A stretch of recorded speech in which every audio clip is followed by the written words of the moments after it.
I am a millennial, and I want to talk about me on stage, goddammit, and I'm going to do that because I'm special. It starts with college. So, like Evelyn mentioned in my bio, I went to James Madison University, and right before graduation, they reached out to me to profile me, and they asked me, "What is your vision or your dream?"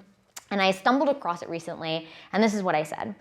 I said, "I want to be a living example that you can have everything you want. You can be a scientist, an advocate for social change, a mother.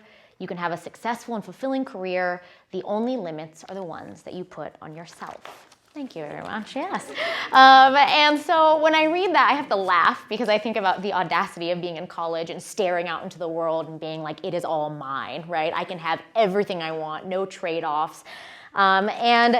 That reality was harshly interrupted when I entered the workforce for the first time. So I joined Teach for America. I was a high school teacher in a low-income community in Durham, North Carolina, and then joined staff at Teach for America, where I encountered the first limit that I couldn't control, which was my manager at that time. We'll call her Laura. So Laura had a sugary, saccharine sweet Southern accent that could only have been curated in a small North Carolina town. And everything she said just dripped with niceness and almost to the point where you questioned, right, the authenticity of what was coming out of this woman's mouth. Even her insults were charming. It was like, "God bless her heart," which meant like that person is a effing idiot, right? And like translated into regular people's language. But everything was so nice. And when I first met her, I realized like there's gonna be a communication gap here, right? Like I am a blunt, straightforward person who likes to tell it like it is and likes to hear it like it is. And there was some gap here that was gonna be challenging. But you know, I believed I'm a military brat, a gypsy, I've got the social skills of a chameleon. I thought we'd be fast friends, right? I just had to put my back into it and we'd be fine. And unfortunately, that never happened. The work got harder, the stakes got higher, and the communication rift continued to grow and grow and grow. And I was so deathly afraid of failure that I refused to engage in an authentic conversation about what I didn't know and couldn't do.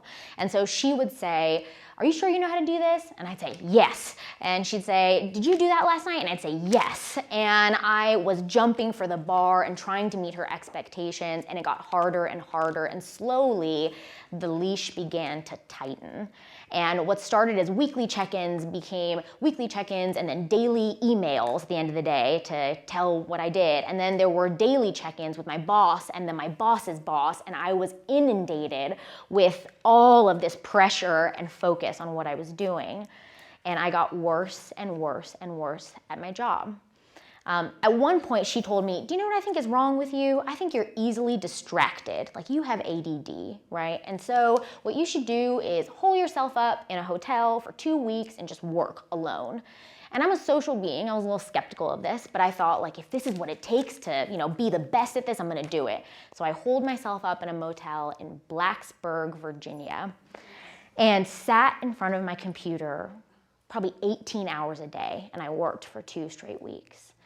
And I remember at some point looking at myself in the mirror and talking to myself and seeing things like out of the corner of my eye. It was like The Shining. And I realized that my mental state was fast disintegrating. And one day it broke.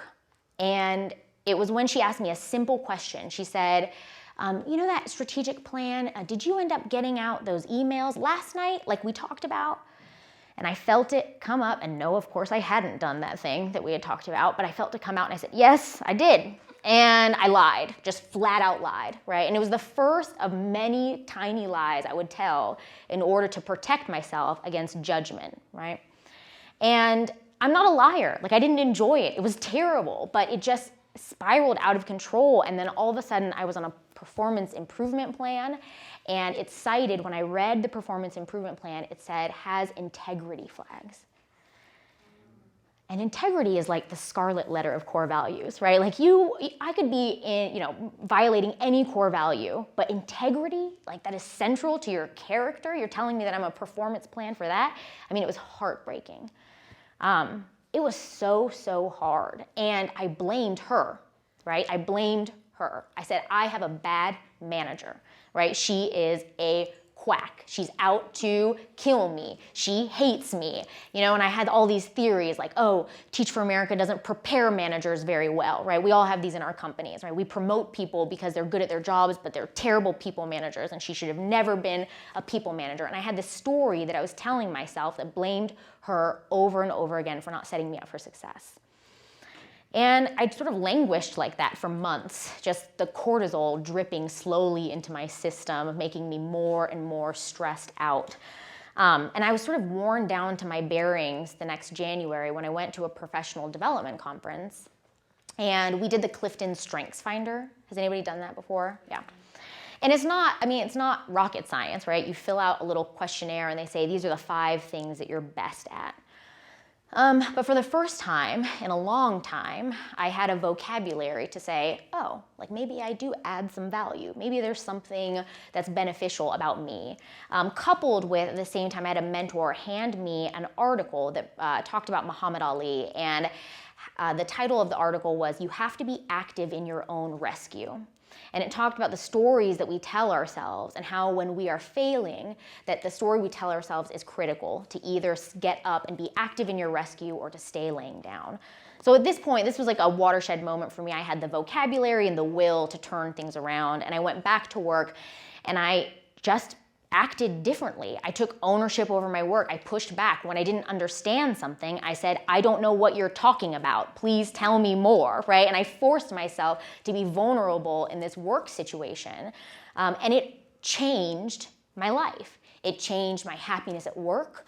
That cortisol drip turned off and I felt excited about going to work. I was seen as an authority in my area. I was adding value in ways that I had never before. And I realized that I had made Laura a monster by laying down and playing dead. And I'd been blaming her this whole time for her terrible management skills. But what I learned that I thought was pretty profound is that it only takes one person to change a relationship. Because if you change, you demand that people interact with you in a different way. And I think there's power in that. So that's my story and how I arrived at where I am today. I work at Zappos.com implementing a system called holacracy, which is a self-organizing system. And our goal is to break down some of the rigid management structures that we've lived in and worked in for years and years and years into a self-organized structures of sort of tiny pods or self-organizing sort of startup type teams that can all evolve their work as they get new data in without having to run things up the bureaucracy and back down, right? So self-organizing pods. And it's based on this idea of distributed authority. So what it used to be that if you were a manager or director, you were the only person who had the authority to kind of update and change the team structure, right? To add roles, to add projects. And so if you sense something, you would take it to your manager and say, I have a problem, please solve this for me, right? Fix this, start a project, get the resources, whatever you need to do. And now we've taken that authority and we've given it into everybody's hands. Everybody's hands, right? So you don't have to wait or build consensus or get approval on something. If that is your role, you take ownership over that work, you show up at your holacracy meeting and you propose a change to your team that you think is going to solve your tension. And that's on you. You can't hand that off to anybody else. And when we pitched this to the company, everybody was like, yes, we were like, empowerment for you and you and you. And everybody was like, of course, like we want this. And everybody was so excited about it. And people came to me with all of their stories of their terrible managers and how they were going to show up at the next meeting and change things, right? And I was like, go get them, Tiger. Like, yeah, this is all about empowerment. Like, this is my life's passion. I'm so excited. And so I heard all these gripes and these stories. And then I show up in the holacracy meetings and they said nothing. Nothing. So many tensions, so many issues and gripes and challenges that they were experiencing. But when they showed up at the table and had the power, had actually been given the power to change things, silence. And I was blown away. I mean, I had anticipated getting flack from our managers and directors because we had distributed their authority on the team, right? I anticipated that would be challenging for them. But I had a huge blind spot as it related to the mindsets and behaviors we would have to develop in people who had been under layers of management, who were excited about the idea of having power, but didn't have the sort of skill set to have open and transparent conversations, to engage in difficult conversations, to challenge and push back in respectful ways. And when I asked them, like, what is holding you back from saying your tension and fixing this problem? They came up with these elaborate stories in their head. They were like, well, I'm gonna say this, and then my manager is gonna be like, no, you're dumb, and then they're gonna make my life miserable forever, and then I'm gonna get fired. I've heard it happen before. It's crazy, right? And I'm like, whoa, relax. Like, you're solving problems. You're engaging in problem solving, and if you respect yourself and you respect the other person, there's a way to surface that doesn't end with you getting fired. But that story is so pervasive. And it is so guttural. It goes against everything we've ever learned in our lives, right? Defer to authority. Don't step out of line, right? Just bide your time until you're promoted, right? And so that's where we are today. So at Zappos, we've been doing holacracy since May of 2013.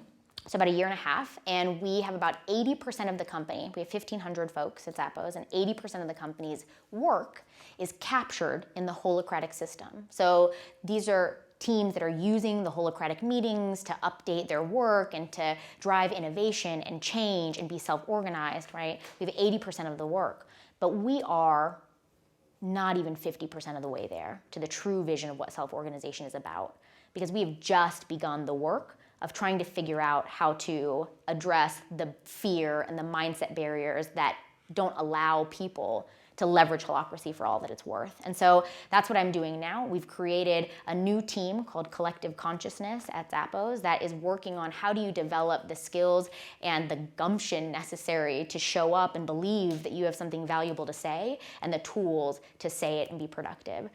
So that's where we are right now in our work, and I'm really passionate about it and excited about it, and I like to think that my college self would be proud of me standing here almost a decade later, and I feel like I was pretty spot on. Like, I think that the only limits that exist are the ones that you put on yourself. The trick is they don't appear that way, right? And it takes redefining ownership and redefining autonomy and realizing that you have the power to change relationships, even that terrible relationship with your manager, that you have the power to change that relationship. And so getting rid of the specter of the bad manager that's killing your life and taking on ownership for developing better relationships at work and owning your work. And I like to think that I'd be proud of that. So thank you.